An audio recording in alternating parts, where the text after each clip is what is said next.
When you're working with movement, you need a force called momentum. So everything has a speed, right?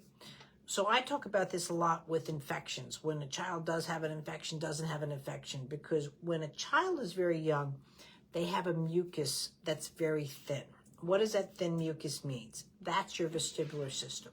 So as your baby's getting tummy time at a certain rate, the mucus coats into the maxillaries, into the nasal passages, and so forth. The eye movements of the filaments go into a certain pace. So one of the problems is when kids are delayed longer than they need to be, or they're not getting into the milestones, is they throw off their momentum and it becomes slower. Now, a lot of people have the connotation of when I say your child's too slow, meaning cognitive. It's not necessarily there. What slow means is that they're too slow for their movements. So when a child is too slow for their movements are just going to be too difficult. Babies do things a lot quicker than you think.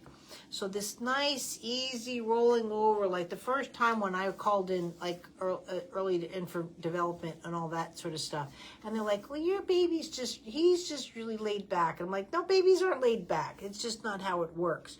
But one of the things that I've looked on and worked upon is, again, they need a certain momentum for development.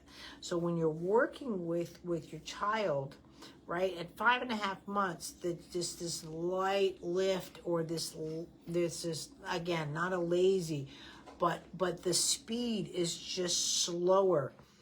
That's where it's really going to impede the development. So you still want to keep with my light touch, my gentle touch when you're working with him, and you're doing great and you're seeing the progress, but the progress that's really impeding you now is his speed. So when you're working with him, don't make it like he's running and flipping him over back and forth, but you want to offer that speed that's going to happen at a certain tempo, that's going to go in and out of a milestone versus being here and sort of like, he's not a little old lady trying to get out of bed, you know what I mean?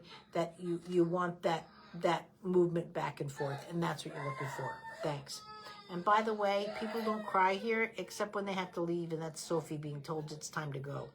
So if you hear her in the background, so that's why she's upset, because she's got to go home. But anyway, that's what you need to work on with your child. Thanks.